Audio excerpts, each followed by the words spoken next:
Hi, this is the AI Storyteller. I'm Mark. The article interprets the epic novel, Dr. Zhivago, by Soviet writer Boris Pasternak. Pasternak, the Nobel Prize winner in literature in 1958, received the award despite the strained diplomatic relations between Sweden and the Soviet Union at the time. The value of this work made it impossible for the Swedes to ignore. The novel spans from 1902 to the end of World War II, covering 2 world wars and the October Revolution within this time frame. Russia undergoes profound changes over these 40 years, and only Dr. Zhivago stands out as a milestone, portraying the historical period with both excellence and truth. Pasternak initially gained international fame as a poet. In the 1940s, despite 3 Nobel Prize nominations, he realized that writing novels was his true calling. In 1945, he confided in Isaiah Berlin, stating that his previous works held no value, and the novel he was currently writing would be his masterpiece, a task he intended to dedicate his entire later life to. This novel was the early draft of Dr. Zhivago. Isaiah Berlin, then a young British diplomat, received the completed manuscript from Pasternak 11 years later. Berlin, who later became a renowned scholar, secretly sent the book for publication in Italy. The Soviet authorities discovered this, leading to political persecution against Pasternak. Eventually, he had to decline the Nobel Prize ceremony in Sweden, and the book became a famous banned work. There are numerous stories about the writing and publication of the book, but due to space constraints, they cannot all be recounted here. Let's focus on the main content of the novel. Understanding its greatness will provide deeper insights into the historical context. The novel is intricate, featuring over 60 characters. Here are some key characters: Yuri, the protagonist known as Dr. Zhivago; Lara, Yuri's lover; Tanya, Yuri's wife; Antipov, Lara's husband; and the antagonist Komarovsky. The story unfolds in 2 main threads, the lives of Yuri and Lara, merging into one narrative. Behind these characters lies the era of upheaval from the October Revolution through and beyond. The novel begins with Yuri's mother's funeral. Yuri's father had left years ago and died abroad, a victim of the main antagonist, the lawyer Komarovsky, who reappears several times. Yuri, orphaned at the age of 10, was mentored spiritually by his uncle, Father Nikolai. Influenced by his uncle, Yuri developed an intellectual disposition, later becoming a doctor in Moscow. In another narrative thread, Lara grows up after her father's death, relying on Komarovsky, the unscrupulous lawyer and a friend of her deceased father. The 2 main characters are indirectly connected through Komarovsky. After Lara's mother discovers the inappropriate relationship, she commits suicide. Yuri, one of the doctors attempting to save her, meets Lara for the first time. Yuri senses an unspoken connection between the young girl and the middle-aged man before him. Yuri is drawn to Lara's beauty but cannot comprehend why she engages in such behavior. The author demonstrates great restraint, preventing Yuri and Lara from meeting or speaking during this scene. Furthermore, Yuri's companion informs him after the treatment that the person involved is Komarovsky, indirectly responsible for Yuri's father's death. The chapter concludes without Yuri uttering a word, creating emotional tension for future developments. The second encounter was also brief, occurring at a Christmas ball. Suddenly, Lara burst in from outside and shot at Komarovsky. In this intense manner, she declared that she was no longer under the control of the malicious lawyer.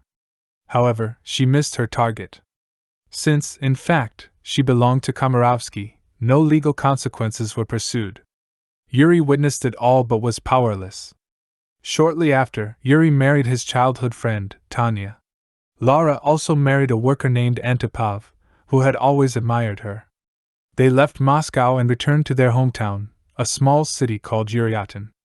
However, Antipov learned about Lara's past and realized that her affection for him was a mix of pity and care rather than genuine love. At this time, World War I broke out, and Antipov enlisted to escape his current life. It's essential to note that Antipov joining the military is not a simple plot transition. Here, history begins to change the characters' lives with tremendous force. The history portrayed here is not the past documented in books but a present-tense history happening at every moment. The author uses the metaphor of a train to depict the course of history, fixed, unidirectional, and unstoppable. Antipov, hearing the train whistle, decides to leave his home for good. In everyday life, people follow their respective paths, but significant events like war awaken a sense of history in everyone, making them feel part of a crucial human process driven by a powerful force. At this point in the novel, regardless of Yuri, Lara, or Antipov, their previous lives come to a close, and for the next few decades, they exist under the immense shadow of the era. Whenever they attempt to live peacefully, history repeatedly intrudes, forcing them out. Continuing the story, Lara goes to the front lines to search for her husband. Failing to find him, she stays at a field hospital as a nurse. There, she encounters the wounded Yuri. At this point, the author once again delays the unfolding of the love story, with the main characters not recognizing each other at first. Dr. Zhivago may seem, on the surface, to be a love story set against the backdrop of revolution and war, but whenever a romantic scene is supposed to happen, the author intentionally withholds it, leaving readers unaware of the passionate nights and heart-touching moments. How the love between Yuri and Lara developed remains a mystery. Not long after, the October Revolution erupts, and the Soviet authorities swiftly declare withdrawal from World War I. When the war ends, the field hospital loses its significance, and Yuri plans to return to Moscow. Lara, hearing about her husband Antipov's death in the war, decides not to look for him anymore. Before parting, Yuri attempts to confess his feelings to Lara. However, before expressing his emotions, he sincerely extols the revolution. The situation is intriguing. Yuri tries to fit his love into the framework of the times, saying, "Socialism is like a sea, and all individual revolutions should converge into it like countless streams. This is the sea of life."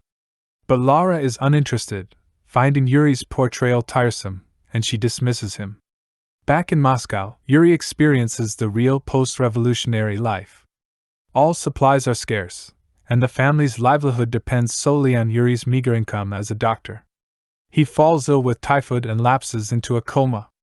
Initially, their life seems uncertain, but suddenly Yuri starts receiving buttered white bread, coffee, and other scarce items brought by his half-brother Yevgraf. The author subtly hints that Yevgraf, with ties to those in power, managed to secure these scarce goods. Yuri himself, on one occasion treating a government official, also obtains plenty of sugar, lard, soap, and cheese. In summary, Pasternak is a profoundly earnest writer, not known for satire. However, here he humorously portrays Dr. Zhivago and his father-in-law obtaining life essentials through medical treatments, carrying them home with large pockets, revealing a touch of absurdity. But when considering that this takes place in Moscow, at the center of the revolutionary storm, the person genuinely praising the revolution is not thinking about humanity as a whole but is eager to earn his wife's praise through these possessions. At this point, he is no longer the initial Dr. Zhivago. Yuri's younger brother warned him that staying in Moscow could be dangerous. So, the family packed up and decided to move to Varakino, a rural village near Yuriatin, where his wife's ancestors owned some land. During their journey, Yuri encountered the renowned revolutionary leader Strelnikov. Known for his ruthless tactics, Strelnikov once leveled a village that resisted his orders. Interestingly, this iron-willed general was none other than Lara's husband, Antipov. Having survived miraculously, he joined the revolution, changed his name, and rose to become a senior Red Army officer. However, he never returned home. This time, his armored train stopped near Yuriatin, but he still refused to return to his past life. Not only because he still didn't know how to interact with Lara, but also because the revolution had transformed him into a different person. At this point, the first half of the novel concludes. Doctor and poet Yuri Zhivago, initially sympathetic to the revolution, goes through its experiences and eventually escapes from it. He, along with his family, moves away from Moscow, the center of power, and the romanticized ideals of the revolution. They seek a peaceful life. The second half unfolds in two locations: the small town of Yuriatin where Lara resides and Varakino where Yuri lives. Yuri and his wife Tanya work like pioneering farmers. He tills the land during the day and writes poetry at night, making significant progress in his poetic endeavors. In his free time from farming, he rides to the library in the nearby town of Yuri on horseback. One day, he sees Lara there, but unsurprisingly, the author doesn't let him approach for a reunion. By this time, more than a year has passed since he arrived in the small town. One day, he finally takes the initiative to visit Lara's home. Normally, at this point in a novel, lovers who have endured the hardships of war should have a detailed romantic encounter. However, it doesn't happen. Lara comes downstairs to fetch water with 2 large buckets, accompanied by a hen. The author deliberately arranges an ordinary and unremarkable domestic scene. They don't embrace at first sight. Instead, they sit down to talk about their lives. Lara informs Yuri that Strelnikov is outside the city, and her husband has become a relentless killing machine. The author skips many details, but from that day forward, Yuri visits Lara's house every time he goes to town. One day, he even stays overnight. However, Yuri is not an idyllic haven. One day, as Yuri rides through, a guerrilla group suddenly appears and takes him away because they need a doctor. Overnight, Yuri loses contact with Lara and his wife Tanya. As the war intensifies, many people die, and among those still alive, many suffer mental breakdowns. Faced with incessant atrocities, Yuri, the doctor, is utterly powerless. At this point, Yuri's perspective undergoes a significant transformation. He no longer sympathizes with these guerrilla fighters from the lower class. In their constant company, he observes that people can no longer think for themselves. Progress and brutality are crudely equated. More than a year later, utterly disappointed by the revolution, he escapes from the guerrilla group. He has no money, no food, nothing. When he returns to Yuriatin, he is barely distinguishable from a beggar. At this point, his family has returned to Moscow, but fortunately, he finds Lara again. However, their life is far from peaceful. The Red Army triumphs over the White Army, and the Civil War ends. But with the war over, the Red Army no longer needs Strelnikov. Because he's not a party member and has a dubious political profile, he ends up on the list for repression. Yuri's situation is no better. Despite his father's suicide, he was once a wealthy man, making him an enemy of the working class. To make matters worse, Lara's father-in-law, old Antipov, is transferred to the Revolutionary Tribunal in Yuriatin and accuses Lara of betraying his son. The narrative accelerates at this point, like a rapid movement in a musical composition signifying impending tension. Realizing their time is running out, the star-crossed lovers decide to leave Yuriatin and hide in Varakino, a rural village. It's the harsh Russian winter, and they hope that heavy snowfall might buy them a couple of months. However, in this place, they only manage to hide for 12 days before fate knocks on their door again. This time, their common enemy, Komarovsky, arrives. He claims that Antipov has been executed, and Lara is next. He promises to take the family out of the Soviet Union. Yuri knows he won't fit on Komarovsky's vehicle, and out of dignity, he cannot board the car of the man who betrayed and killed his father. So, he pretends to agree with Lara, promising to reunite with her later, allowing Komarovsky to take her away. One day, Strelnikov arrived. By then, he was a wanted man, hiding his way from Siberia to this place. Both Yuri and Strelnikov, apart from their crimes and the hidden pain within, had nothing left. Together, they discussed Lara and the revolution. Strelnikov re-evaluated his entire life, filled with deep regret. The next morning, Yuri woke up to find that Strelnikov had taken his own life. After that, Yuri never saw Lara again. He returned to live in Moscow, and his health deteriorated significantly. One day, on a tram, he spotted a woman on the sidewalk who looked like Lara from the past. Overwhelmed with excitement, his heart gave out due to a cardiac arrest, and he died on the roadside. Lara attended his funeral, and the author later did not disclose Lara's whereabouts, only mentioning that she died in the Gulag labor camp. Yuri was unaware that he and Lara had a daughter named Tanya, who went missing. In 1943, Yuri's brother Yevgraf, now a general, coincidentally found Tanya while the Soviet army was advancing towards Berlin. This is the entire story.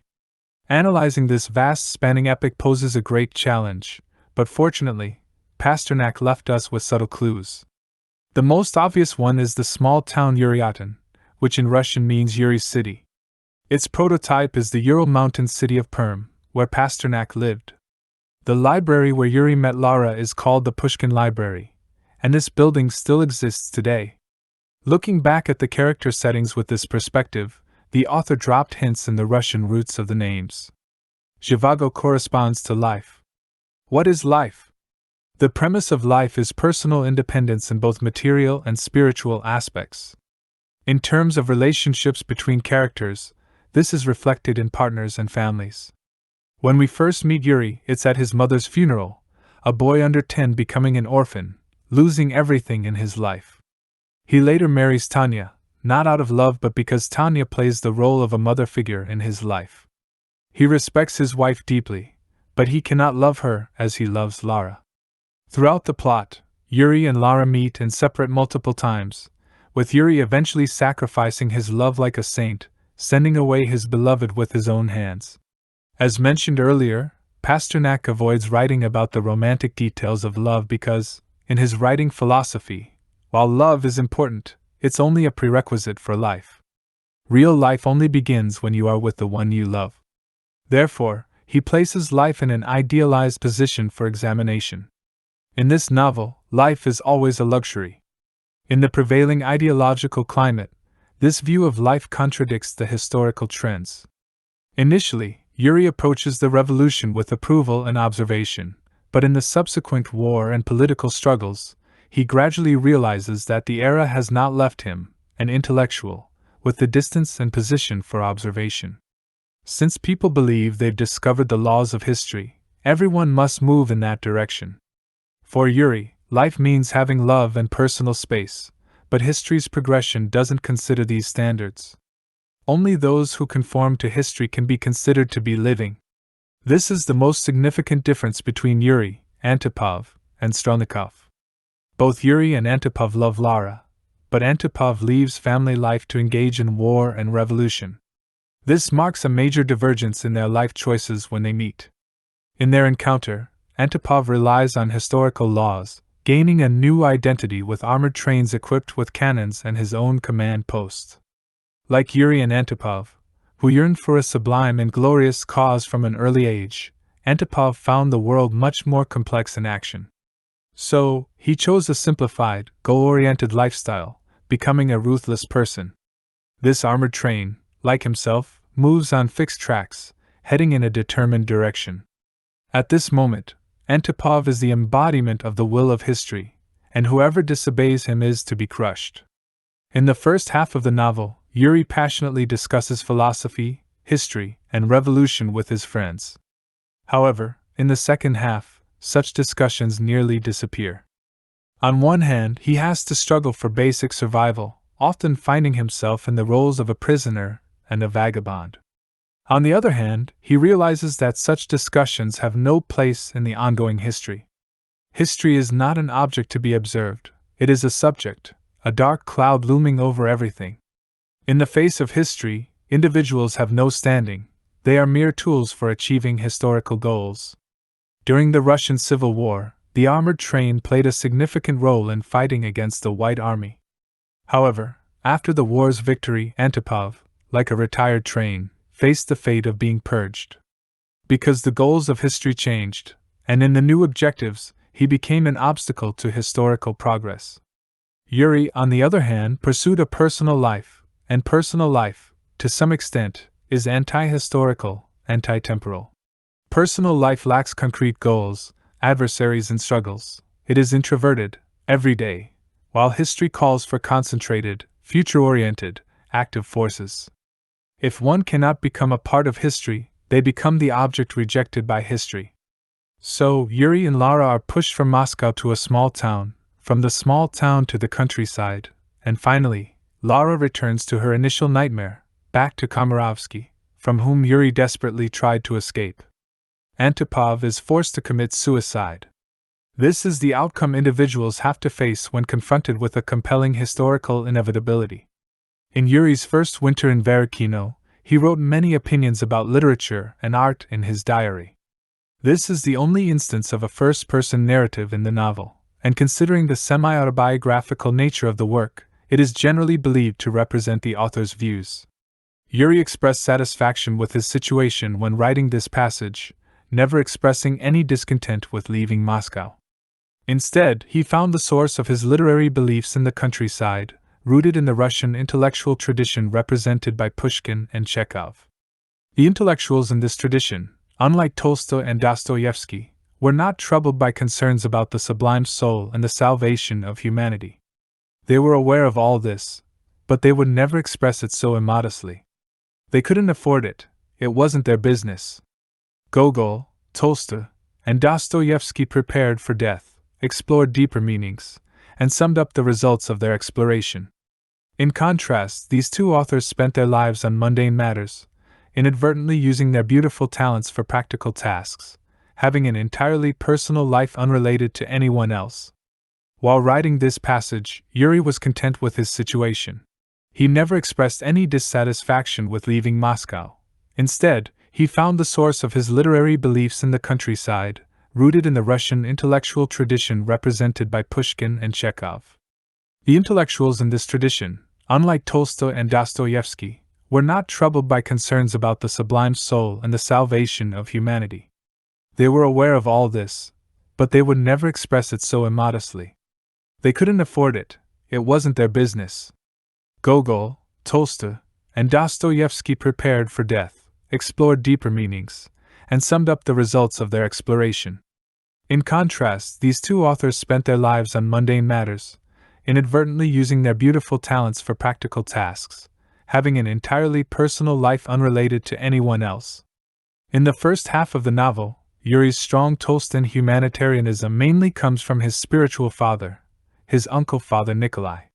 Therefore, when he saw the October Revolution breaking the old societal system and accomplishing what Tolstoy couldn't, he genuinely praised it. However, when the revolution triggered war, gradually squeezing the space for individual survival, he realized he had been too naive. In the second half, he utilized his talent to focus on the life he always cherished, paying attention to ubiquitous details. He not only clarified his identity in the historical storm but also, at the end of the novel, bravely accepted his fate by sending Lara away with his own hands to protect her life, thus courageously facing his destiny. Here, we can draw a soul sketch of Yuri. There's a Soviet proverb that goes, "To be a Russian is to be a pessimist, to be a Soviet is to be an optimist." This speaks to the attitude towards history. Russians are skeptical of history, while Soviets believe that history will continually progress. In the latter half of the novel, Yuri has evidently returned to his Russian traditions, delving into a more ancient spiritual history. He supports the revolution but opposes violence. In him, there is an overflow of Russian-style, religiously flavored universal love and humanitarianism. Faced with abstract, simplified history, he holds a deep and unspeakable doubt. Thus, he refrains from attempting to save others, not taking on the role of a truth-bearing preacher, but instead turning to the pursuit of spiritual perfection. Yuri's spiritual strength comes from the Russian intellectual tradition's appreciation for love and humanitarianism. However, in the torrent of colossal societal change, such strength is feeble and powerless. It stands as a symbol of spiritual values but doesn't guide people forward. Therefore, in the novel, Yuri is a weak person, unable to protect his loved ones and endure the hardships fate brings upon him time and again. Outside the novel, when Pasternak wrote this book, expressing ideas beyond the progressivist view of history, he immediately faced a literary backlash. In 1958, the Swedish Academy awarded him the Nobel Prize, but he dared not accept it. He was eavesdropped on, monitored, and his lover, Ivanskaya, who inspired Lara, was on the verge of a mental breakdown. Eventually, he sent a telegram to the Swedish Academy, declaring his refusal to accept the award. On that very day, his son visited him and found him having aged significantly overnight. After the English translation of the book, it quickly topped the New York Times bestseller list. According to CIA estimates, the book's royalties at the time could have reached the $1 million level. However, none of this money reached Pasternak, and he dared not take it. In fact, the Soviet government had no need to be so anxious. In 1964, Khrushchev read the book and realized that the criticism of Pasternak years ago was unnecessary. However, by then, Pasternak had been dead for 4 years, and everything seemed like a historical joke. It was precisely because they were so nervous at the time that the CIA seized the opportunity. The more it was prohibited, the more attractive it became. Later, the CIA funded the printing of many pocket editions of the book, distributed freely at various international events, much to the chagrin of Soviet diplomats. If Pasternak had known that his book had become a cultural weapon in the Cold War, he might have regretted writing it. Well, that concludes the content for this episode. If you enjoyed my video, please click like, subscribe to my channel, and share it with your friends. Thank you.